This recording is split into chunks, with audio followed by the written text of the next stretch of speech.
Hey, everybody, it's Eddie from Tokyo. This is your cryptocurrency update from Japan, and my happy days just don't end. Yeah, it's true. Bear markets are for building. I woke up this morning and I found that Wojcik tweeted out the details of the XRP Ledger fork. I never saw this coming. The XRP Ledger ecosystem will have a new, separate ledger that will have XRP as its native asset. If you weren't in crypto back in 2017, 2018, when the Bitcoin fork took place, you may not fear the word fork as much as I do. Boy, I watched the most ugly and emotional struggle for two chains that wanted to have the dominant position. This fork is a little different. It's a technological fork, and the tokens have to come from the mainnet as a one-to-one issuance of what has been moved from the mainnet. So native XRP only lives on the XRPL mainnet. It'll be a representation of the XRP attained by the mechanism that enables reissuing from the mainnet. What does it mean to the XRP holder? The circulating supply on the XRP ledger is reduced in order to create supply on the new chain. And tokens on the new chain aren't created out of thin air. The new chain health is fundamentally dependent on the healthy XRP ledger. It's an absolute win-win. And Wietse agrees. That's correct. The reality is, according to David Schwartz, is if there's a fork and one side dies off and the other side survives, there isn't a fork. It's just an evolution. And yes, he's right. And yes, this could be what's happening. I've always publicly said that we should never hang our hats on Ripple, the company, to solely build value for the XRP ledger or for the XRP digital asset holder. The new fork by Wietse Wind and his team, along with the fellow builder Evanode, which I've had on the channel, I'm sure that they would have agreed with me, but that opinion was not so popular. However, today, I think it should resonate well with everyone. So I tweeted out a message to Moonchaser that we need to go to karaoke and sing Don't Stop Believing. Bill Morgan agreed 100%. Too much focus on Ripple and too much on the case. Guilty as charged. Although, understandably, as it has obviously impacted the XRP price, but everything else positive being done on or in connection to the XRP ledger suffers of an information drought. I agree, which is why I've been focusing on bringing more developers on the channel. Yes, even I will take some of that guilty as charged. However, the future never looked brighter for XRP holders. And attorney Jesse Hines said he agreed with this sentiment. He was long on XRP, but not long on the Ripple case. I'm going to shift gears just slightly and show you something very cool. This is a 3D modeling of data.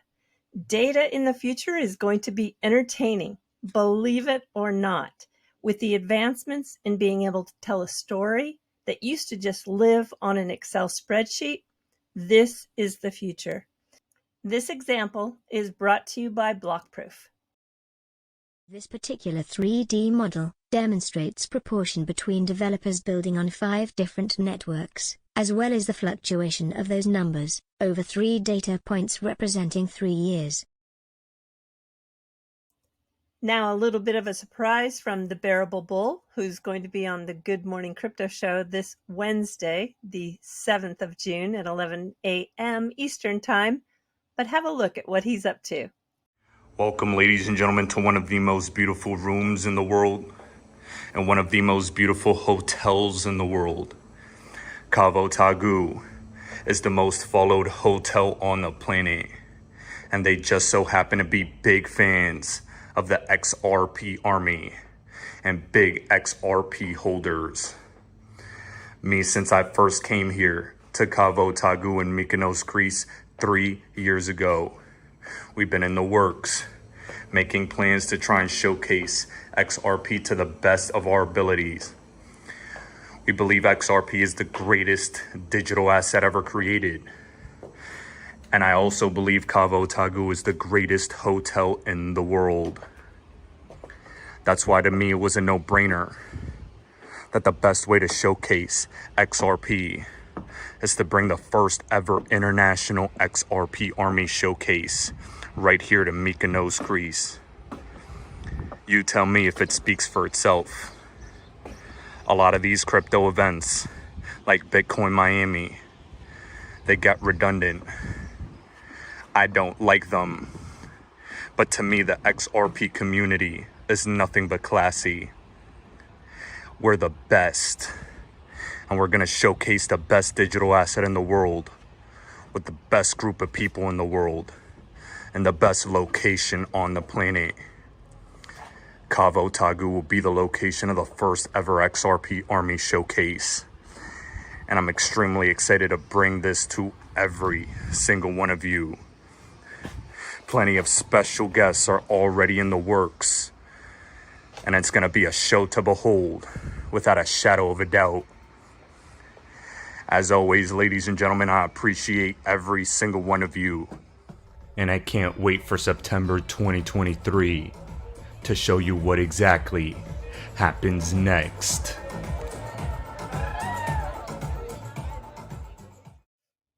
I know a lot of people feel that Hester Peirce has failed us, and especially for those who don't understand why her dissents haven't been listened to.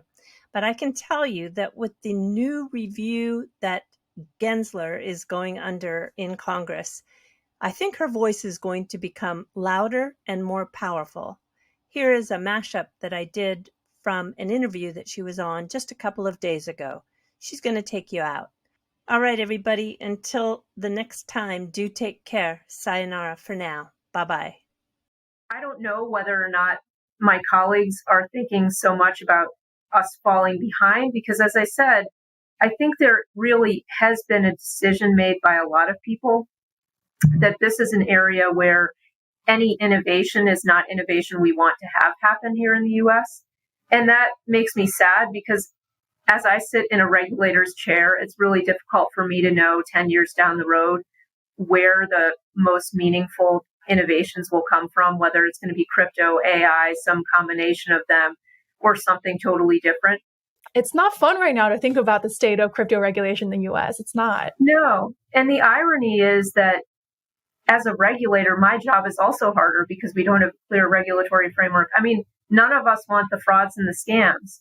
And it's much easier to identify frauds and scams if you have a good regulatory framework in place. And so we're spinning our wheels going after companies that want to comply with rules, don't know what the rules are. But I'd like to see even more of our resources be able to be devoted toward going after the people who really have no interest in building anything. They just want to rip people off. And so we're hurting the very objective that we say we're furthering by taking the approach that we are. Now, that said, look, we are where we are, and what we need to be doing now, all of us are frustrated, but what we need to be doing is channeling that frustration into thinking about what would a good framework look like? If we had the ability to draft one, what would it look like?